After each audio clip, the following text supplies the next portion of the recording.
prave djeca? Eto ti. Sad znaš kako se pravu dica. Sram te bilo. To mamu pitaš. Kažem vam, mama je bila frljava ko farovi na fići, ali je gađala. Draga deco, moji mali veliki maturanti, danas se opraštate od mene i od ove škole, da od sljedeće godine idete u školu u Dobrinovićima. No prije toga bih voljela da na svoj put ponesete neke osnove kao što su pojam, smisao života, obitelj.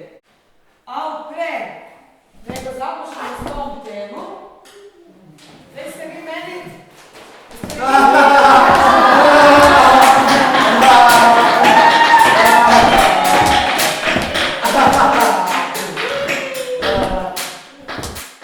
Kako se pravu deca?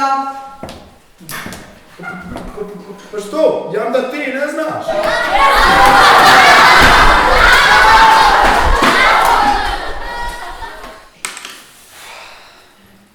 Ajde. Ti. Ja, Ti, ustavi.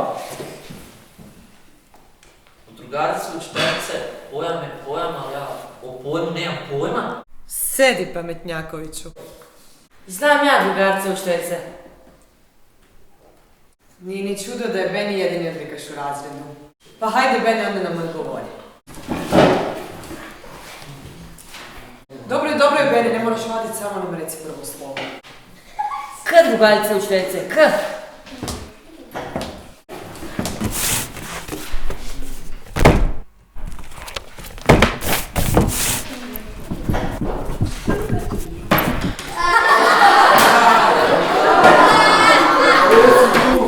Ti godine smo dobili vaši, pa nas je mama sve redom ošišala.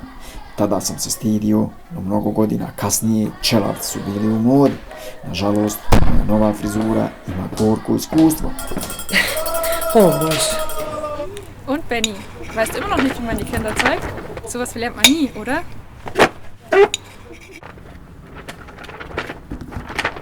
Benni, was glaubst du? Mach den Mund auf. Entschuldigung, Benni, tut mir leid. Oh, tut mir echt leid, Benni. Du geiler Bock.